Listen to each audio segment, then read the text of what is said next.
കൂടെയുണ്ടായിരുന്ന ഇതര സംസ്ഥാന തൊഴിലാളി മരിച്ചതിനെ തുടർന്ന് ഓണാഘോഷം മാറ്റിവെച്ച് ആ തുകയ്ക്ക് മൃതദേഹം നാട്ടിലേക്ക് അയക്കാൻ തിരൂർ ചെറിയ പരപ്പൂരിലെ ക്ലബ്ബ്.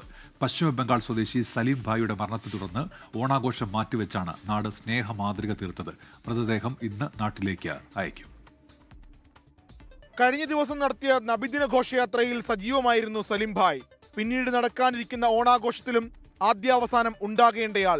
ഹൃദയാഘാതത്തെ തുടർന്ന് സലീം ഭായ് ഇന്നലെ രാവിലെ മരിച്ചു. ഇതോടെ മാതൃകാ കലാകായിക സാംസ്കാരിക വേദി ഇന്നലെ നടത്താനിരുന്ന ഓണാഘോഷം മറ്റൊരു ദിവസത്തേക്ക് മാറ്റി. ആ തുകയ്ക്ക് മൃതദേഹം നാട്ടിലേക്ക് അയക്കും. മുഴുവൻ ചെലവും ക്ലബ്ബ് വഹിക്കും. അപ്പോൾ അദ്ദേഹത്തിന് വേണ്ടി ഞങ്ങൾ ക്ലബിൻ്റെ എല്ലാ പരിപാടികളൊക്കെ മാറ്റിവെച്ച് മയ്യത്ത് അത് നാട്ടിലെത്തിക്കാൻ വേണ്ടിയിട്ടുള്ള ശ്രമത്തിലാണ് ഞങ്ങൾ.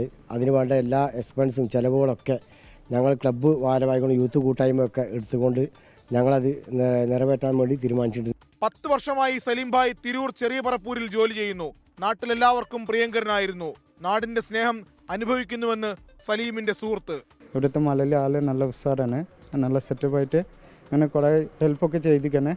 പിന്നെ അവിടെ കേസ് അവിടെ കുറേ ഹെൽപ്പ് ചെയ്തിട്ട് തരുന്നുണ്ട്. അദ്ദേഹം അവിടെ ഒക്കെ സെറ്റായിട്ട് നടുവശ്ശേരി എയർപോർട്ടിൽ ഒക്കെ സെറ്റായിട്ട് തരാൻ അങ്ങനെ പറഞ്ഞിട്ടുണ്ട്. മഞ്ചേരി മെഡിക്കൽ കോളേജിലെ പോസ്റ്റ്മോർട്ടത്തിന് ശേഷം ഇന്നുച്ചയ്ക്ക് മുമ്പ് വിമാനമാർഗം മൃതദേഹം ബംഗാളിലെത്തിക്കും. സ്നേഹത്തിന്റെ ഏറ്റവും വലിയ മാതൃക ഈ ഓണക്കാലത്ത് തെളിയിക്കുകയാണ് പേര് പോലെ മാതൃകാവേദി. 24 മലപ്പുറം. ലോകത്തെവിടെയായാലും ഏത് സമയത്തും 24 വാർത്തകളും ഓഗ്മെന്റഡ് റിയാലിറ്റി പാക്കേജുകളും എക്സ്പ്ലെയിനറുകളും വിശദമായി കാണാൻ ഞങ്ങളുടെ യൂട്യൂബ് ചാനൽ നിങ്ങൾക്ക് സബ്സ്ക്രൈബ് ചെയ്യാം.